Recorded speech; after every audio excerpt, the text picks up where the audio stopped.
funding. And tell them you heard about it here, Transmedia Worldwide. We have got a great guest joining us today here on the telephone, and he is going to join us here for our big program here in just a few seconds. Dimitri Vassilaros, and I probably just butchered that name, I apologize. He is a libertarian energy enthusiast, and he joins us today here on our big broadcast. Now, Obama takes credit for the U.S. oil and gas boom. That's me, people. And Trump's energy renaissance continues with the Atlantic Coast Pipeline. And Dimitri, how are you, my friend? Well, I'm doing well, Jim. How are you? Pretty good, actually. Now, I apologize that I butchered your last name. No, I always like. Fine. In fact, you did a better job than I do normally on it. So you're actually doing pretty well. Awesome, awesome. Because usually when I butcher people's last names, I always like to tell everyone, I'm Jiggy Jag, the ugly American. By the way, congratulations. My sources tell me that congratulations are in order, that it's trending Twitter that you have broken your own record regarding the dead liver. Incredible. Yes. Bravo. I appreciate it. I'm in the president's weakness. Well, no, get her the radio. I appreciate it. With this, with Trump, Obama, and everybody's pipelines, there's all sorts of things going on.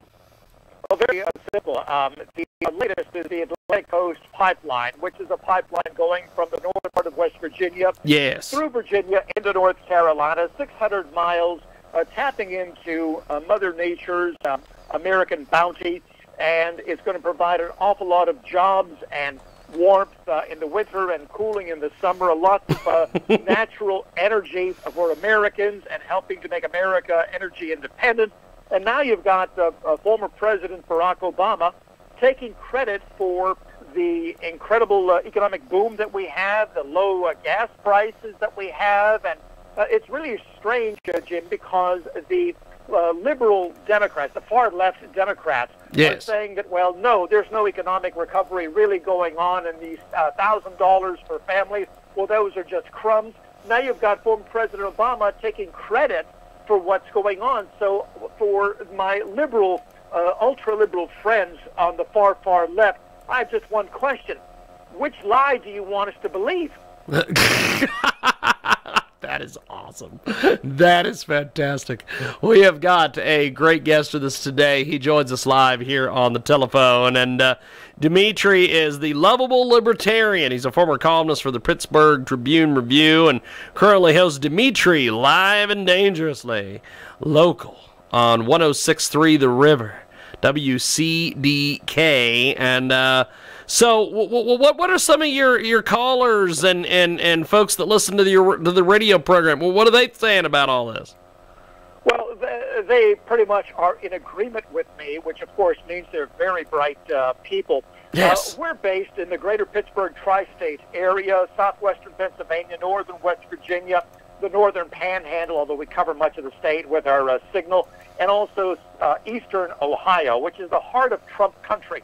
That's the ground zero for the basket of deplorables that we're in. The basket of deplorables is filled with bitter clingers like me, and so we're delighted by so much of what's going on economically, and this used to be a heavily Democratic area in terms of politics, the Democratic Party, and the Democrats just turned their back on the working man, and this whole region has flipped to now being a Trump country. It's because the Democrats, long before Hillary Clinton, by the way, long before Hillary Clinton, had simply abandoned this area and said, oh, well, manufacturing, steel, coal, they're all going to die. You people need to be retrained so you can be really, really good clerks at 7-Eleven. And the people here said, no, I don't think so. I don't think so at all. And so they rejected the Democratic Party for the most part, although Senator Joe Manchin won re-election in West Virginia, amazingly.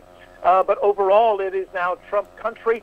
And the bottom line is that President Trump he made a lot of promises, and amazingly, and I cannot overemphasize how amazed I am by this, here's a politician who is actually keeping his promises. I mean, I'm stunned. I must tell you, I'm stunned. It's absolutely amazing. We have got a great guest with us today. He joins us live here on our broadcast. And Dimitri, I became a libertarian several years ago because I just couldn't stand what the Republican Party had become. And right. I like the progressive message, but I'll tell you, the corporate Democrats will never let any of that happen. So right. I became a libertarian. What motivated you to become a libertarian? Well, I believe in that's a great question, Jim. I believe in personal freedom and personal responsibility. I believe that I own my own body, my own soul, my own being, and as each adult does for himself or herself. And I find it morally reprehensible that anyone tries to have a claim on my freedom. They have no moral right to tell another adult how to live his life, as long as he does not harm other people. And yet both Republicans and Democrats are more than happy to tell me what I can and cannot do in order. It's part of my daily life. And I say, to heck with both of you. I use a little stronger language than that, but out of respect to your listeners and respect to you. But that's the reason why. My whole thing is just leave me the heck alone. Just leave me alone. Let me live my life. I'm not hurting anybody else.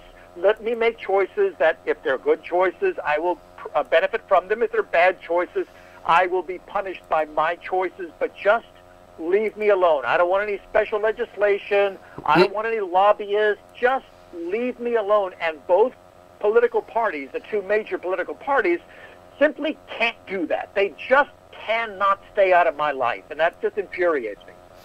We have got a great guest with us today. Dimitri joins us here on our broadcast, and well, actually, another great guest. My sources tell me you had Corey Lewandowski a little bit ago. Yes, we had Corey Lewandowski as well on our broadcast. He is he's fantastic. If that's the lead-in, I'm going to step up my game because he's fantastic. Now, Dimitri, the world, as far as we cover it and everything here, there is a lot going on with the energy situation. The one thing that I've always wondered, and you being a libertarian, you're going to be able to actually have this conversation, whereas I can't have this conversation with Republicans. I don't know why, I just can't. But why is it that I understand the Republicans have this whole thing of, we're going to, we want to go back to the 50s and the 60s, and we want to put a dead stop on things, and like, for instance, the other day with Trump, I understand that he, I think it's so funny that Bernie and all of them, they held like a clean energy conference or something. And then Trump went in and he took away all the subsidies for clean energy. And they immediately went, well, that's because he went after us. And it's like, no, he's going after GM because GM makes a lot of money with their electric cars. Right, but the thing is, it's not even clean energy. These are coal-powered automobiles. Yes. They need electricity.